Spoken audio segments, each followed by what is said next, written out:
Assalamualaikum warahmatullahi wabarakatuh. Halo teman-teman, saya Aliarin Fadila. Kenalkan, nama saya Aditya Muhammad. Kenalkan, nama saya Fela Nuradiza. Kenalkan, saya Syifa Afiatin Fadilah. Halo teman-teman, saya Aliarin Fadila. Di sini saya akan bahas mengenai materi fisika dasar tentang dinamika dan jenis-jenis gaya yang akan kita temui dalam dinamika. Nah, sebelumnya tentang dinamika itu pastinya kita belajar sebelumnya tentang kinematika, di mana kinematika adalah gerak benda dan sistem benda tanpa mempersoalkan gaya atau penyebab gerakan tersebut. Sedangkan dalam dinamika, di sini kita akan mempelajari tentang penyebab dari suatu benda bergerak itu kenapa. Nah, karena salah satu cabang ilmu fisika yang satu ini mempelajari tentang gaya, torsi, dan efeknya pada benda bergerak. Oleh karena itu kita akan bertemu dengan hukum 1 Newton, hukum 2 Newton, hukum 3 Newton. Nah, ini adalah poin-poin penting yang akan kita jumpai di dalam materi dinamika ini. Ada gaya, torsi, efek benda bergerak, dan hukum Newton. Nah, berbicara mengenai jenis-jenis gaya yang akan kita jumpai dalam materi dinamika ini. Nah, pertama ada gaya berat. Kedua ada gaya normal, ketiga ada gaya tegangan tali, keempat ada gaya gesek. Nah, pertama kita akan bahas tentang gaya berat dulu. Nah, gaya berat pasti teman-teman semua berpikir bahwasannya berat itu ya beratnya si benda gitu. Tapi sebenarnya gaya berat ini adalah gaya yang disebabkan oleh gravitasi yang berkaitan dengan massa benda tersebut, atau bisa dikatakan bahwa suatu gaya yang terjadi akibat pengaruh gravitasi bumi. Nah, perlu teman-teman tahu bedanya berat dengan massa. Nah, bedanya berat dengan massa ini berbeda. Nah, massa ini adalah ukuran banyaknya materi dalam suatu benda, di mana pasti akan tetap dimanapun benda itu berada. Sedangkan berat benda itu dipengaruhi. Jadi di sini misalkan beratnya kelapa di bumi berbeda dengan berat kelapa di bulan. Sedangkan massa kelapa di bumi akan sama massanya di bulan, seperti itu. Nah, ada 4 kondisi, misalnya 4 kondisi benda di dunia nyata. Nah, gimana sih menentukan arah gaya beratnya? Nah, perlu teman-teman tahu, gaya berat ini sama arahnya tetap ke bawah meskipun dalam bidang yang berbeda-beda. Di sini mau bidangnya datar, mau bidangnya miring, mau bidangnya lurus, tegak lurus gitu, mau bidangnya ke bawah juga gini, sama tetapnya arahnya ke bawah gitu. Kenapa? Karena kan kita tadi di sini terpengaruhi gravitasi bumi. Gravitasi bumi kan pasti jatuhnya ke bawah gitu. Sehingga dalam mencari rumus gaya berat itu bisa dikatakan W sama dengan M dikali G, di mana W-nya W kecil yaitu gaya berat, M-nya itu massa benda, dan G-nya gravitasi bumi.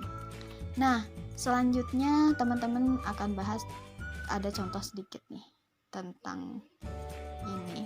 Nah, gaya berat. Gaya berat, sebuah kelapa mempunyai massa 2000 gram. Berapa berat kelapanya jika percepatan gravitasi tersebut 9,8? Nah, teman-teman, kita sudah mengetahui massanya 2000 gram gitu. Berarti harus pindah ke kilogram jadi 2 kilogram. Lalu percepatan gravitasi itu tetap 9,8 meter per sekon kuadrat. Ditanya yaitu W. Nah, rumusnya kan tadi kan, W sama dengan M dikali G. Kita langsung substitusi. Nah, sehingga didapat hasilnya bahwa berat kelapa itu 19,6 ya. 19,6. Nah, selanjutnya yang kedua adalah gaya normal. Gaya normal di sini adalah gaya yang menahan suatu benda agar tidak bergerak menembus bidangnya. Itu gaya normal. Maksudnya gimana sih? Nah, gaya normal ini yaitu gaya yang bekerja pada 2 bidang sentuh antara 2 permukaan yang bersentuhan dengan arah selalu tegak lurus pada suatu bidang sentuhnya. Kayak gini. Ada 4 kondisi lagi, di mana di sini adalah bedanya kita gaya normal. Ketika bidangnya ini datar, mati kan ini harus tegak lurus. Gaya normal itu tegak lurus pada bidangnya.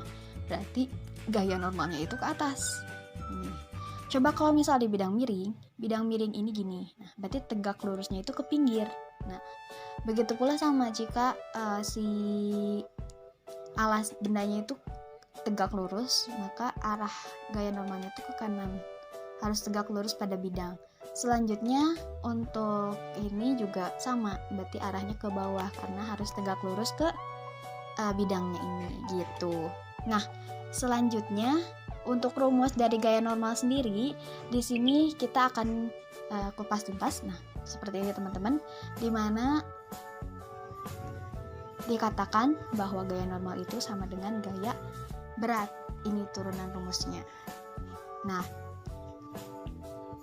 selanjutnya tentang gaya gesek. Gaya gesek di sini yaitu gaya yang selalu berlawanan dengan arah gerak benda. Nah, di mana ini maksudnya ini kayak gini, ketika arah bendanya itu ke arah kanan, berarti gaya geseknya itu ke kiri. Coba kalian bayangkan ketika benda maju ke kanan, berarti si gesekannya tuh di sini ya, ke arah kiri kan.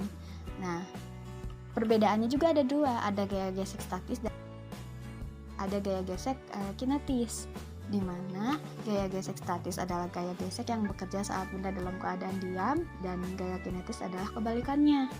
Untuk rumusnya seperti ini teman-teman. Nah, untuk Fs itu kita sebut gaya gesek statis dan Fk itu gaya gesek kinetis gitu. Untuk mu ini adalah koefisien gesekan statis. Seperti itu.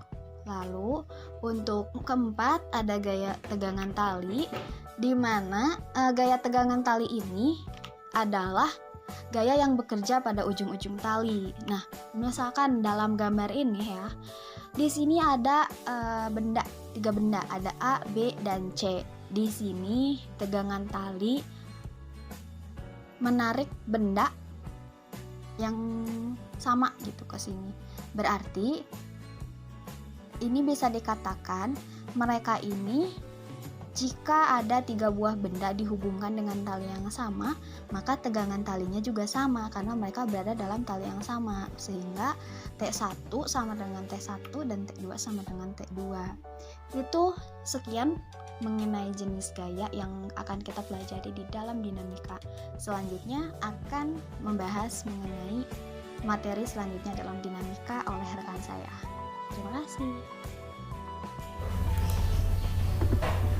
Bismillahirrahmanirrahim. Assalamualaikum warahmatullahi wabarakatuh. Perkenalkan, saya Syifa Afianti Nur Fadilah, NIM 1172050 105. Di sini saya akan menjelaskan materi hukum 1 Newton.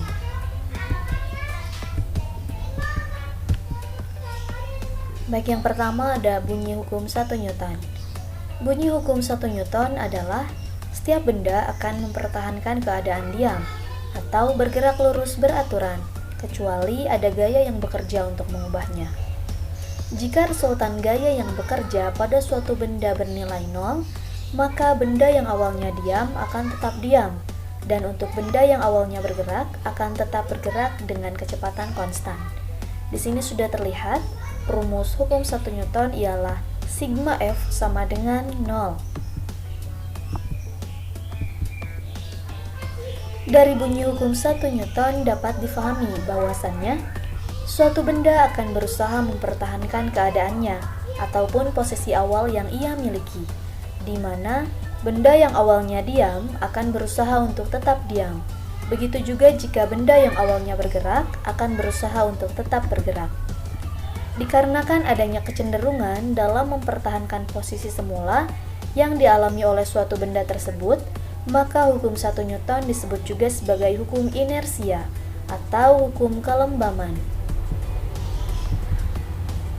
Oke teman-teman, di sini ada beberapa contoh hukum 1 Newton dalam kehidupan sehari-hari. Mungkin teman-teman sudah tidak asing dengan contoh-contoh yang ada di video kali ini, tapi terkadang teman-teman tidak menyadari bahwasannya contoh-contoh tersebut termasuk ke dalam hukum 1 Newton. Yang pertama, ketika mobil yang melaju kencang kemudian direm mendadak, maka seketika penumpang akan terdorong ke depan. Yang kedua, koin yang diletakkan di atas kertas akan tetap diam jika kertas tersebut ditarik dengan kecepatan cepat. Dan yang terakhir, bola yang menggelinding di atas es licin akan terus menggelinding dengan kecepatan tetap. Bola tidak dikenai gaya atau resultan gaya sama dengan 0. Ini hanya beberapa saja. Namun masih banyak lagi contoh-contoh hukum 1 Newton dalam kehidupan sehari-hari. Boleh nih teman-teman menyebutkan apa saja nih yang kiranya termasuk ke dalam hukum 1 Newton. Oke, selanjutnya ada contoh soal hukum 1 Newton. Yang pertama, sebuah balok bermasa 5 kg atau beratnya sama dengan 50 Newton digantung dengan tali dan diikatkan pada atap.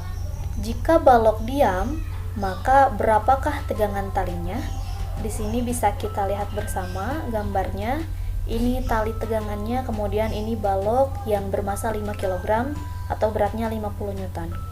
Di sini penyelesaiannya yaitu dengan menggunakan rumus yang sudah saya bahas di awal, yaitu sigma F sama dengan 0. T dikurangi W sama dengan 0, di mana T ini adalah tegangan talinya, kemudian dikurangi berat balok tersebut yaitu 50 Newton sama dengan 0. Di sini T sama dengan 50 Newton. Jadi gaya tegangan tali yang bekerja pada balok tersebut adalah 50 Newton. Oke, sebelum berlanjut ke soal berikutnya, di sini ada sedikit wise word. Change is the end result of all true learning. Oke teman-teman, di sini ada satu soal lagi.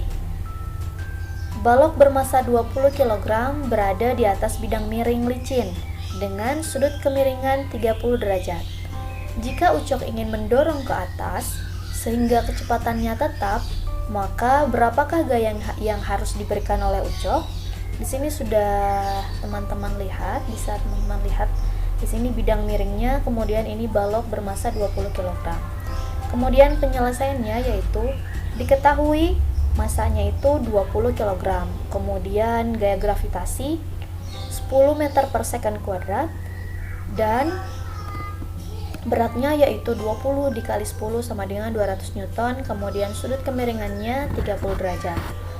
Gaya dorong Ucok harus dapat mengimbangi proyeksi gaya berat. Bisa dilihat di samping. Balok bergerak ke atas dengan kecepatan tetap. Berarti masih berlaku hukum 1 Newton, sehingga memenuhi persamaan berikut. Sigma F sama dengan 0. F dikurangi W sin 30 derajat sama dengan 0. F dikurangi tadi beratnya sudah dikatakan ya, 200 Newton. Sin 30 derajat yaitu 1/2 sama dengan 0. Kemudian F dikurangi 100 sama dengan 0. F sama dengan 100 Newton. Jadi, gaya yang harus diberikan pada balok agar balok bergerak dengan kecepatan tetap adalah sebesar 100 Newton. Gimana? Mudah bukan terkait hukum 1 Newton ini? Oke, pembahasan hukum 1 Newton alhamdulillah telah selesai.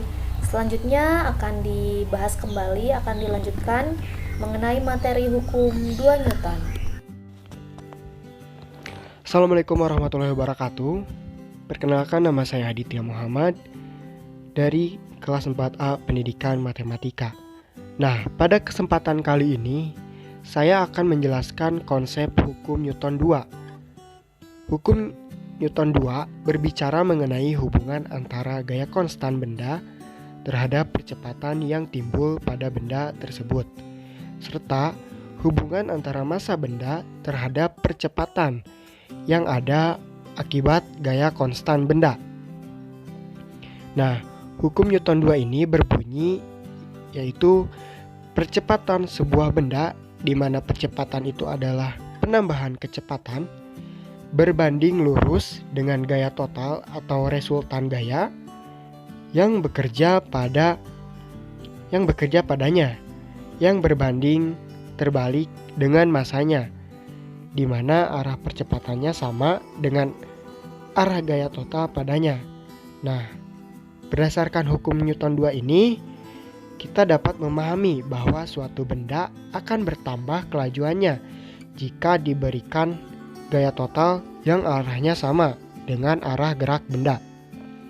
Akan tetapi, jika arah gaya total yang diberikan pada benda tersebut berlawanan dengan arah gerak benda, maka gaya tersebut akan memperkecil laju benda atau bahkan menghentikannya. Nah, karena perubahan kelajuan atau kecepatan merupakan percepatan, maka dapat disimpulkan bahwa gaya total yang diberikan pada benda dapat menyebabkan percepatan. Contoh penerapan hukum 2 Newton ini dapat kita amati apabila kita menendang sebuah bola. Artinya kita memberikan gaya kepada bola, maka bola tersebut akan bergerak dengan percepatan tertentu. Kemudian di sini ada contoh lagi di mana ada 2 orang yang masing-masing mendorong sebuah mobil dengan massa yang berbeda, namun dengan gaya atau resultan yang sama. Nah, secara logika, mobil kiri lebih cepat melaju daripada mobil yang sebelah kanan karena bermassa kecil, sesuai dengan bunyi hukum Newton 2. Kemudian di sini ada contoh gaya tarik.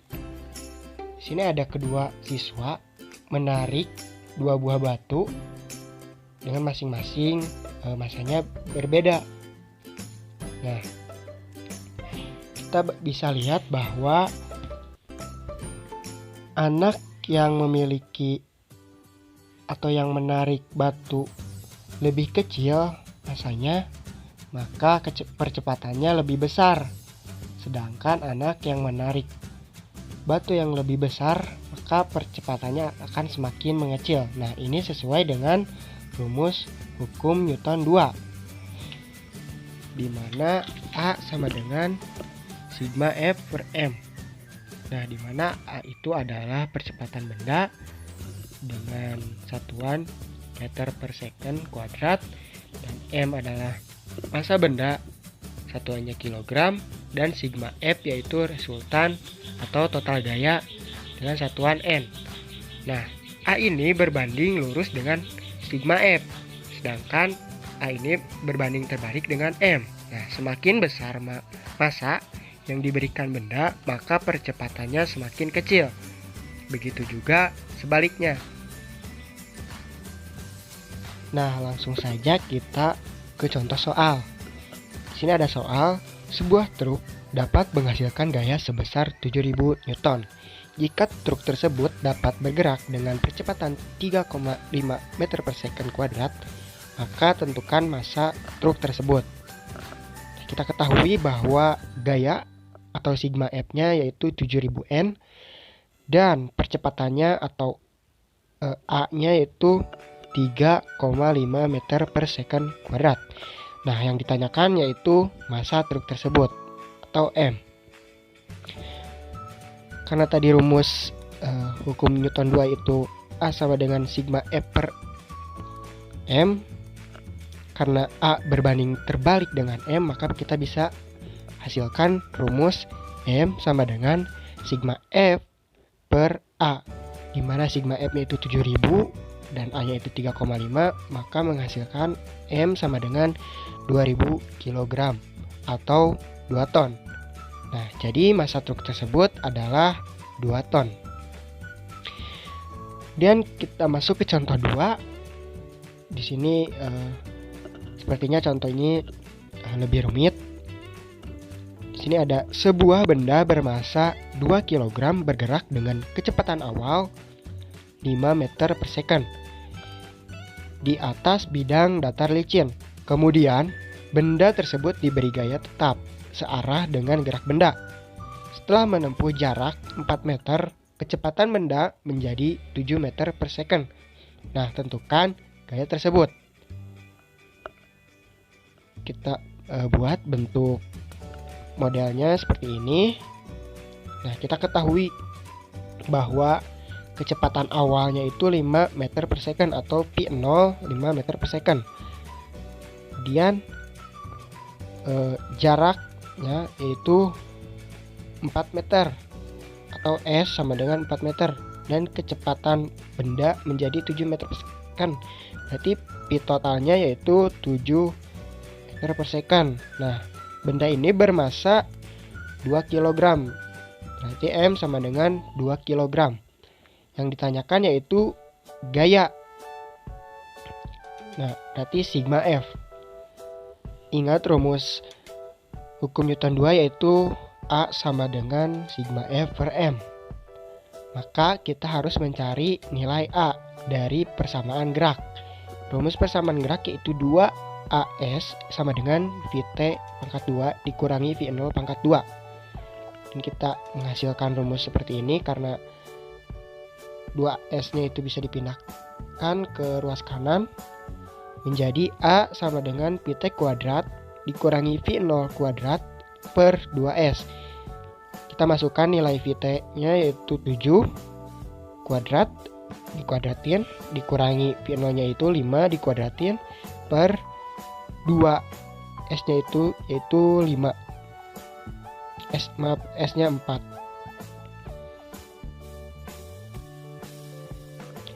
Nah, A sama dengan 49, 7 kuadrat itu 49 dikurangi 5 kuadrat itu 25 per 2 dikali 4 yaitu 8. Maka A sama dengan 24 per 8, yaitu A sama dengan 3 meter per second kuadrat. Nah, kita masukin nilai A ke rumus hukum Newton 2, dimana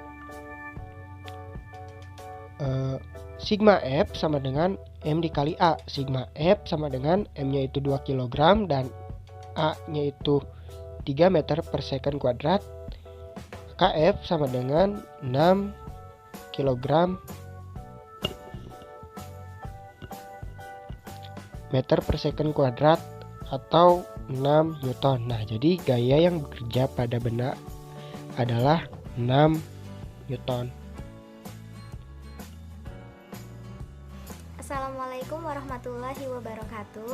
Halo semua, perkenalkan nama saya Vela Nur Azizah dari kelas 4A Pendidikan Matematika UIN Sunan Gunung Jati, Bandung.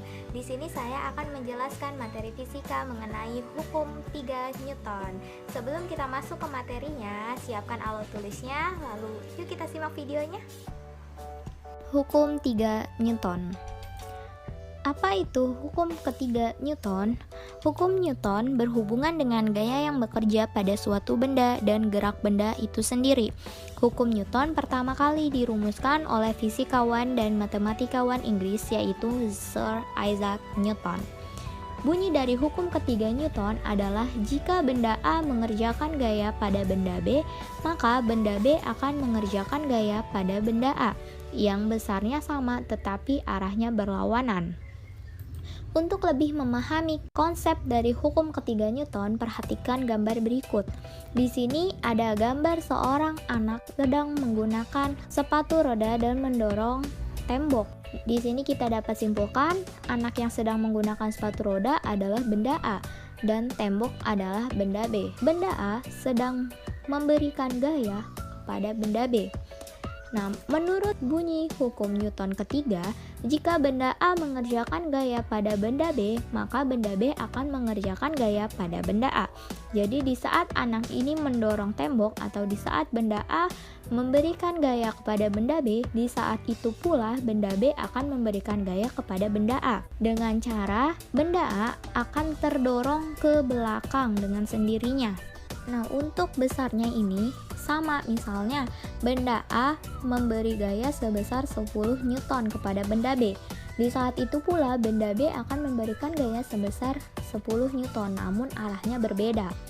Nah, untuk memahami arahnya di sini saya mempunyai arah ke kanan ini F aksi dan ke kiri ini F reaksi. Kita ibaratkan benda A memberikan aksi kepada benda B, yaitu F aksi. Nah, lalu benda B akan memberikan gaya kepada benda A, yaitu F reaksi. Dengan melihat gambar ini, berarti kita dapat simpulkan persamaan dari konsep hukum ketiga Newton, yaitu F aksi sama dengan min F reaksi. Kenapa di sini ada tanda min? Karena hukum ketiga Newton itu besarnya sama, namun arahnya berbeda. Jadi arahnya berlawanan. Jadi ini min adalah menunjukkan arahnya. Simpulan yang dapat kita ambil dari konsep hukum ketiga Newton adalah yang pertama, pasangan gaya timbal balik atau serempak bukan sebab akibat. Seperti yang sudah dijelaskan, benda A memberikan gaya kepada benda B. Di saat itu pula benda B akan memberikan gaya kepada benda A. Benda B memberikan gaya kepada benda A berupa terdorongnya anak yang memakai sepatu roda ke belakang. Jadi bukan sebab akibat, bukan benda A mendorong benda B, lalu beberapa detik kemudian benda B akan mendorong ke belakang benda A, bukan seperti itu. Yang kedua, terjadi kepada dua benda yang berbeda dan terletak pada satu garis lurus yang menghubungkan kedua benda. Di sini kita sudah melihat bendanya sudah berbeda. Yang pertama adalah anak yang memakai sepatu roda. Benda kedua adalah tembok, jadi bendanya sudah berbeda dua-duanya. Nah, terletak pada satu garis lurus yang menghubungkan kedua benda. Jika kita gambarkan garisnya, ini akan terletak pada suatu garis lurus. Yang ketiga, pasangan gaya memiliki besar sama tetapi arahnya berlawanan. Seperti yang ada di bunyi hukum ketiga Newton, yaitu besar gaya sama namun arahnya berbeda. Di sini kita bisa lihat arahnya berbeda ya. Untuk F aksi kita misalkan arahnya ke kanan, lalu F reaksi arahnya ke kiri, jadi arahnya sudah berlawanan. Kita masuk ke contoh soal. Tama memiliki massa sebesar 40 kg. Kemudian Tama mendorong tembok dengan gaya 200 Newton. Maka gaya reaksi yang dilakukan oleh tembok terhadap Tama adalah sebesar. Nah, di sini ada penyelesaiannya. Kita menggunakan persamaan hukum ketiga Newton, yaitu F aksi sama dengan min F reaksi. F aksinya 200 Newton, berarti F reaksinya adalah min 200 Newton, karena kan besar gayanya sama, cuma arahnya aja yang berbeda. Lanjut ke contoh soal yang kedua. Gaya F bekerja pada benda yang bermassa M, menghasilkan percepatan 6 meter per sekon kuadrat. Jika gaya yang diberikan pada benda sebesar 12 Newton, maka berapa massa benda tersebut? Penyelesaiannya, diketahui F-nya ini 12 Newton, lalu A atau percepatannya 6 meter per sekon kuadrat. Kita masukkan ke rumus F sama dengan M kali A. F-nya masukin 12, lalu M dikali 6. M sama dengan 12 per 6, yaitu 2 kg. Jadi massa benda tersebut adalah 2 kg. Untuk penerapan hukum ketiga Newton dalam kehidupan sehari-hari, yang pertama, peristiwa peluncuran roket, kita bisa lihat saat roket diluncurkan akan ada gaya dorong ke tanah. Lalu yang kedua, tangan mendorong meja, sebenarnya ini sama konsepnya seperti tembok tadi. Yang ketiga, perahu dayung, di saat pendayung mendayung ke belakang, di saat itu pula perahu akan terdorong ke depan. Yang keempat, ketika menginjakan kaki ke tanah. Lalu yang selanjutnya, menarik tali yang diikat. Yang keenam, melepas balon yang ditiup. Yang ketujuh, atlet angkat besi. Kenapa atlet angkat besi? Di saat atlet mengangkat besi, di saat itu pula ada gaya dorong ke bawah yang diberikan oleh besi itu sendiri. Lalu mobil tank menembak. Di saat mobil tank menembak, di situ pula ada hentakan ke belakang yang dialami oleh mobil tank. Yang selanjutnya, buku diletakkan di atas meja. Lalu yang ke-10, mesin turbo pesawat, ini sama konsepnya seperti peluncuran roket. Lalu yang ke-11, sayap burung, sebenarnya ini sama saja seperti saat mendayung perahu. Di saat sayap burung dikepakkan, di saat itu pula burung akan terbang ke atas. Sekian penjelasan dari saya, semoga bermanfaat dan semoga kalian mengerti. Wassalamualaikum warahmatullahi wabarakatuh.